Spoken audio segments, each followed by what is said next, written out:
नमस्कार, मी देवयानी गायकवाड SP9 मराठीमध्ये आपलं स्वागत। पाहुयात आजच्या top 9 news. Shahu Dayanand high school व ज्युनियर कॉलेज कोल्हापूर येथे 76वा स्वातंत्र्य दिवस साजरा करण्यात आला।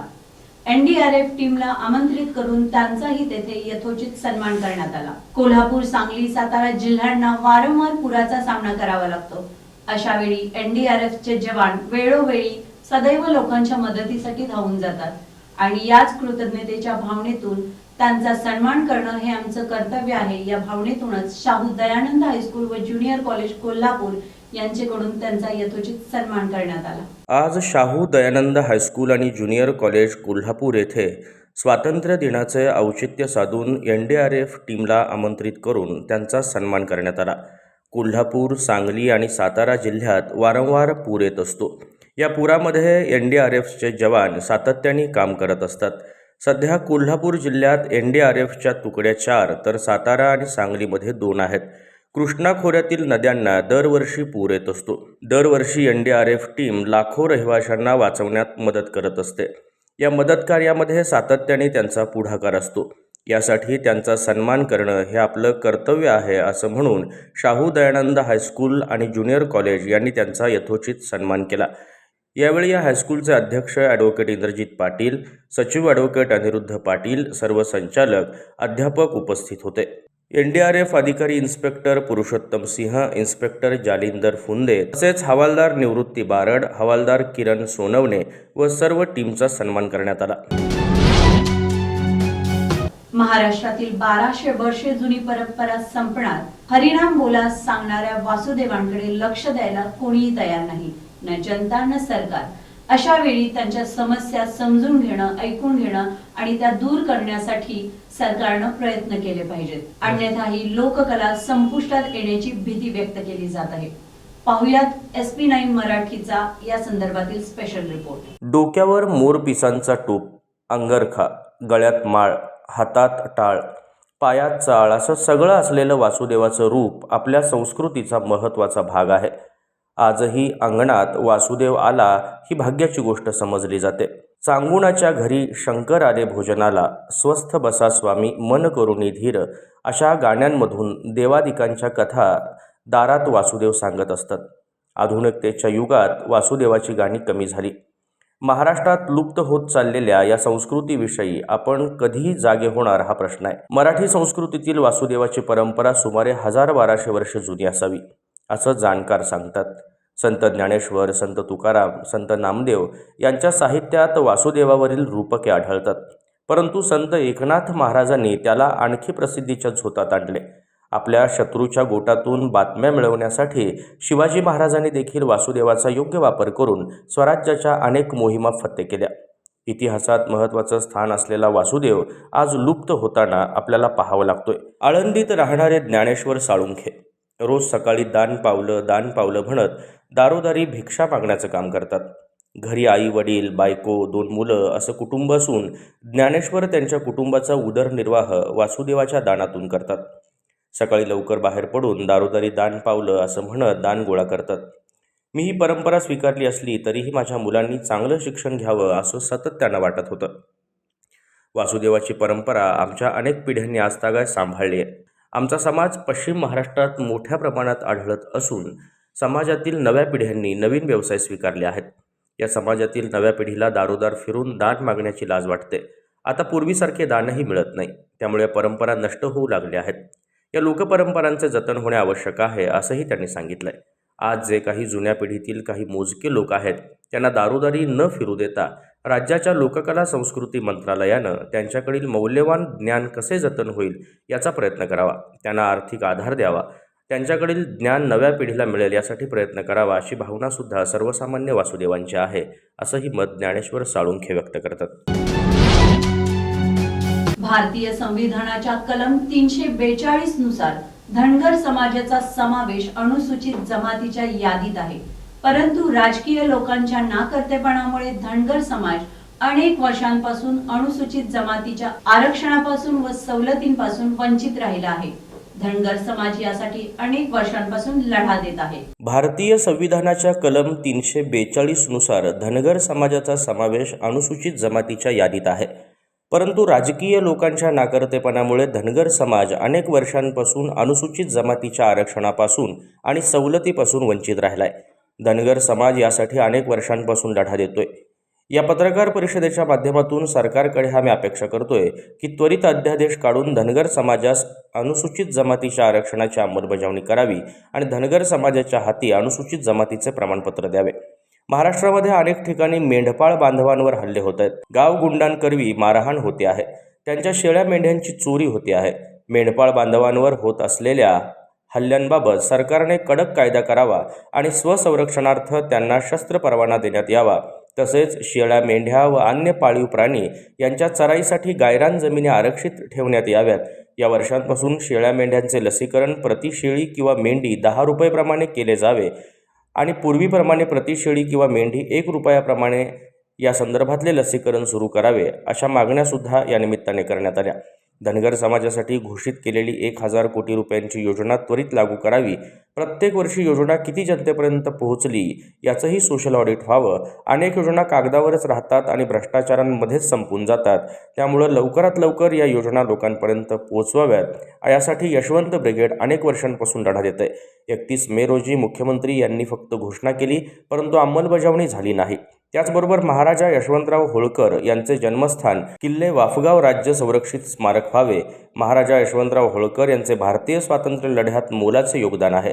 त्यांनी इंग्रजांना आपल्या पराक्रमाने हैराण करून सोडले होते. महाराष्ट्रामध्ये 1ली ते 10वीच्या मुलींसाठी मोफत पुण्यश्लोक अहिल्यादेवी होळकर एसटी पास योजना होती, ती बंद पडली आहे. ही योजना त्वरित सुरू करून 1ली ते पदवीपर्यंत पास मोफत देण्यात यावेत, त्यासाठी प्रयत्न करावेत, अशी ही मागणी या निमित्तानं करण्यात आली. प्राध्यापक doctor G B. Kolekar, doctor Laxman Karpe, प्राध्यापक टी.के. सरगर, यशवंत ब्रिगेडचे महाराष्ट्र प्रदेश अध्यक्ष अमोल गावडे, रावसाहेब रानगे, विजय अनुसे, विकास घागरे, प्रकाश गोरड, सुरेश कोकरे, वैभव जानकर, सीमा झोरे, स्वाती वाघमोडे, स्वाती हजारे उपस्थित होते.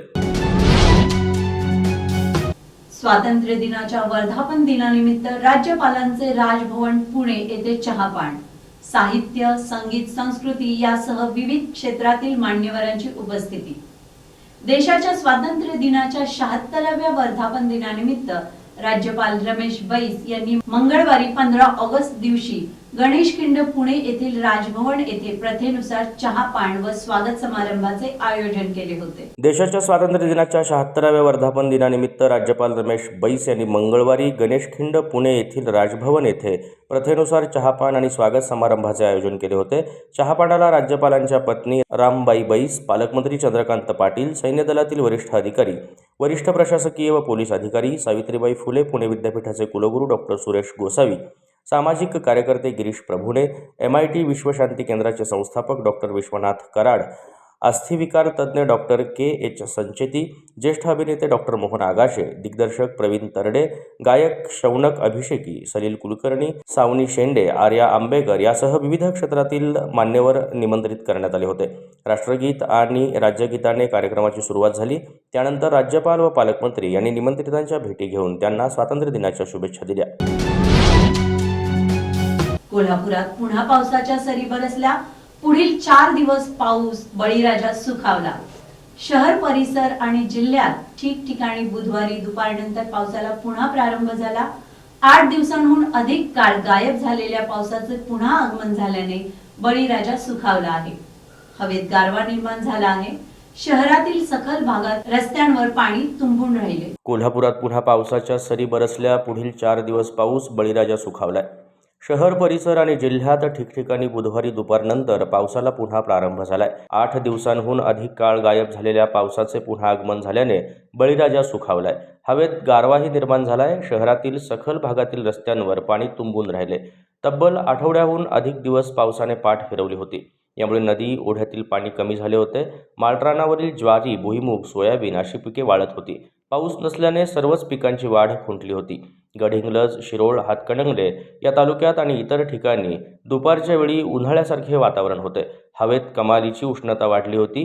अंगाची लाही लाही होत होती. यामुळे शेतकऱ्यांसह साऱ्यांनाच पावसाची प्रतीक्षा लागून राहिली होती. आकाशात ढग जमत राहिले, मग पाऊस कोसळत नव्हता. बुधवारी पहाटेपासून आकाशात ढगांची गर्दी होत राहिली. सकाळी 10:30च्या सुमारास कागल, पन्हाळा, शाहूवाडी, चंदगड तालुक्यातील काही भागात हलका पाऊस सुरू झाल्यानं बळीराजा सुखावलाय. दहीहंडी गणेशोत्सवाच्या पार्श्वभूमीवर कोल्हापूरच्या एसपींचा डीजे मालकांना सज्जड इशारा. दहीहंडी आणि गणेशोत्सवात सर्व मंडळे, ध्वनी यंत्रणांचे मालक, चालक आणि मंडळांनी लेसरचा वापर टाळावा.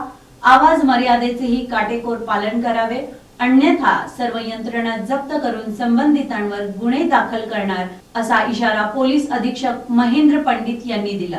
दहीहंडी गणेश उत्सवाच्या पार्श्वभूमीवर कोल्हापूरच्या एसपींचा डीजे मालकांना सज्जड इशारा. दहीहंडी आणि गणेश उत्सवात सर्व मंडळे, ध्वनियंत्रणांचे मालक, चालक आणि मंडळांनी लेसरचा वापर टाळावा. आवाज मर्यादेच्या पलीकडे नेऊ नये, अन्यथा सर्व यंत्रणा जप्त करून संबंधितांवर गुन्हे दाखल करणार असा इशारा पोलीस अधीक्षक महेंद्र पंडित यांनी दिलाय. अलंकार हॉलमध्ये ध्वनियंत्रणा मालक, चालकांसोबत झालेल्या बैठकीत अधीक्षक महेंद्र पंडित बोलत होते. एक दिवस तुमचा असेल, पण 364 दिवस आमचे असल्याचा इशाराही त्यांनी यावेळी दिलाय. नियमांचे उल्लंघन केल्यास ध्वनियंत्रणा, लेसर त्याचबरोबर इतर ज्या बाबी आहेत त्या जप्त केल्या जातील. न्यायालयात गुन्हा सिद्ध झाल्यास दोषींना 5 वर्षांपर्यंत कारावास आणि 5 ते 6 लाखांचा दंड होईल, अशी माहिती या निमित्तानं देण्यात आली. आगामी दहीहंडी गणेशोत्सवाच्या पार्श्वभूमीवर पोलीस प्रशासनाने जिल्ह्यातील ध्वनियंत्रणा, चालक, मालक आणि जनरेटरधारक आणि वाहनधारकांची बैठक बोलावली होती. कोल्हापुरात 25ला शरद पवारांची पावर दिसणार. दसरा चौकातून फुंकणार रणशिंग. राष्ट्रवादी काँग्रेसच्या फुटीनंतर पक्षाचे संस्थापक अध्यक्ष खासदार शरद पवार हे पहिल्यांदाच 25 ऑगस्टला कोल्हापुरात येत आहेत. या दिवशी कोल्हापुरातील ऐतिहासिक दसरा चौकात त्यांची सायंकाळी 4 वाजता जाहीर सभा होणार आहे. या सभेच्या अध्यक्षस्थानी शाहू छत्रपती असणार आहेत. कोल्हापुरात 25 तारखेला शरद पवारांची पॉवर दिसणार. दसरा चौकात फुंकणार रणशिंग. राष्ट्रवादी काँग्रेसच्या फुटीनंतर पक्षाचे संस्थापक अध्यक्ष खासदार शरद पवार हे पहिल्यांदाच 25 ऑगस्टला कोल्हापुरात येत आहेत. या दिवशी कोल्हापुरातील ऐतिहासिक दसरा चौकात त्यांची सायंकाळी 4 वाजता जाहीर सभा होणार आहे. या सभेच्या अध्यक्षस्थानी श्रीमंत छत्रपती शाहू महाराज असणार आहेत. या सभेला प्रदेशाध्यक्ष जयंत पाटील, खासदार श्रीनिवास पाटील, आमदार बाळासाहेब पाटील हे प्रमुख उपस्थित असणार आहेत. तत्पूर्वी राष्ट्रवादीच्या कार्यकर्ते पदाधिकाऱ्यांकडून बाईक रॅलीद्वारे पवार यांचे शाहू नगरीत जंगी स्वागत करण्यात येणार आहे. खासदार पवार यांचे एकेकाळचे शिलेदार, वैद्यकीय शिक्षण मंत्री हसन मुश्रीफ, चंदगडचे आमदार राजेश पाटील, माजी आमदार KP पाटील यांच्यासह जिल्ह्यातील प्रमुख नेत्यांनी पवार यांची साथ सोडली आहे. या पार्श्वभूमीवर ते यावर काय भाष्य करणार याची उत्सुकता आहे. कोल्हापूर जिल्हा हा पूर्वीपासूनच राष्ट्रवादी काँग्रेसचा गड राहिला आहे. जिल्हा बँक, सहकारी कारखाने यांच्यासह स्थानिक स्वराज्य संस्थांवर या पक्षाची पकड आहे. मात्र उपमुख्यमंत्री अजित पवार यांनी गत महिन्यात बंडखोरी केल्यानं पक्षाची 2 शकलं झाली आहेत. या पार्श्वभूमीवर पवार नेमकं कोल्हापुरात काय बोलणार याकडे सर्वांचंच लक्ष लागून राहिलंय. करा दावा, पण त्याआधी उमेदवार कोण हे तरी ठरवा. काँग्रेसची स्थिती. बंडामुळे शिवसेना आणि राष्ट्रवादी काँग्रेस कमकुवत झाल्याने लोकसभेसाठी काँग्रेसला संधी आहे आणि त्यामुळे त्या पक्षाची जबाबदारी आता वाढली आहे. कोल्हापूर लोकसभा निवडणूक लढविण्याची काँग्रेसला तब्बल 25 वर्षांनंतर संधी आली आहे. शिवसेना आणि राष्ट्रवादी काँग्रेसच्या बंडामुळे एकूणच शिवसेना आणि राष्ट्रवादी कमकुवत झाल्याने लोकसभेसाठी काँग्रेसला संधी आहे असं वातावरण सध्या दिसतंय. कोल्हापूर लोकसभा निवडणूक लढवण्याची काँग्रेसला तब्बल 25 वर्षांनंतर संधी आली आहे. या पक्षाकडे सद्यस्थितीत निवडणूक लढवण्यासाठी कुणी उमेदवार आहे काय, हा एक प्रश्न आहे. पृथ्वीराज चव्हाण यांच्या उपस्थितीत काँग्रेसची आजपासून 2 दिवस दोन्ही मतदारसंघासाठी तयारी सुरू आहे. त्या संदर्भात बैठकही घेण्यात आली आहे. या बैठकीत कोल्हापूर मतदारसंघावर पक्ष जरूर दावा सांगेल, परंतु उमेदवार कोण हा गुंता सोडवल्याशिवाय लढत सोपी नाही. शिवसेनेतील आणि राष्ट्रवादीतील फुटीनंतर काँग्रेसबद्दल जनमानसात पुन्हा सहानुभूती तयार होताना दिसते, परंतु ती मतपेटीपर्यंत नेण्यासाठी तगडा उमेदवार आणि नेत्यांची एकी महत्त्वाची आहे. आमदार सतेज पाटील आणि PN पाटील यांना आमदारकी सोडायची नाही. एक झेंडा खांद्यावर घेऊन आयुष्यभर वाटचाल ही PN यांची मोठी जमेची बाजू आहे. त्यांची उमेदवारी ही विजयाचे नाणे होऊ शकते, परंतु ते लोकसभा अंगाला लावून घ्यायला तयार नाहीत. अशा स्थितीत पक्षाकडे भक्कम पर्याय नाही. पक्षाकडे आताच्या घडीला बाजीराव खाडे, चेतन नरके आदी उमेदवार आहेत, पण हे उमेदवार सक्षम आहेत का याची चाचपणी सुरू आहे. कोल्हापुरातील रंकाळ्यावरील विकास कामांची गती वाढवा अशा सूचना राजेश क्षीरसागर यांनी दिल्या. रंकाळा संवर्धन व सुशोभीकरणासाठी 20 कोटी 64 लाख रुपयांचा निधी मंजूर होऊन वर्षभराचा कालावधी उलटला तरी कामांची गती संथ असल्याबद्दल नाराजी व्यक्त करतानाच कामे रखडली तर शासनाची बदनामी होणार अशा स्पष्ट सूचना राजेश क्षीरसागर यांनी दिल्या. कोल्हापुरातील रंकाळ्यावरील विकास कामांची गती वाढवा, राजेश क्षीरसागर यांची मागणी. रंकाळा संवर्धन आणि सुशोभीकरणासाठी 20 कोटी 64 लाख रुपयांचा निधी मंजूर होऊन वर्षभराचा कालावधी उलटला तरी कामाची गती संथ असल्याबद्दल नाराजी व्यक्त करतानाच कामे रखडली तर शासनाची बदनामी होईल, म्हणून या कामात कोणतीही हयगय करू नका अशा स्पष्ट सूचना राज्य नियोजन मंडळाचे कार्यकारी अध्यक्ष राजेश क्षीरसागर यांनी शुक्रवारी महानगरपालिका अधिकाऱ्यांना दिल्या. रंकाळा तलाव जतन व संवर्धन करण्याच्या कामास नगरविकास विभागाकडून 9.84 कोटी, पर्यटन विभागाकडून 4.80 कोटी, जिल्हा नियोजन समितीकडून मिनीचर पार्कसाठी 2.50 कोटी, विद्युत रोषणाईसाठी 3.50 कोटी निधी मंजूर झालाय. या कामाची पाहणी राज्य नियोजन मंडळाचे कार्यकारी अध्यक्ष क्षीरसागर यांनी केली. कामामध्ये गती आणा आणि हे काम लवकरात लवकर पूर्ण करा अशा सूचना सुद्धा क्षीरसागर यांनी दिल्यात. आजच्या टॉप 9 न्यूज इथेच संपल्या. पुन्हा भेटूयात नवीन टॉप 9 न्यूज सह. तोपर्यंत पाहत राहा SP9 Marathi. Your time your news. धन्यवाद.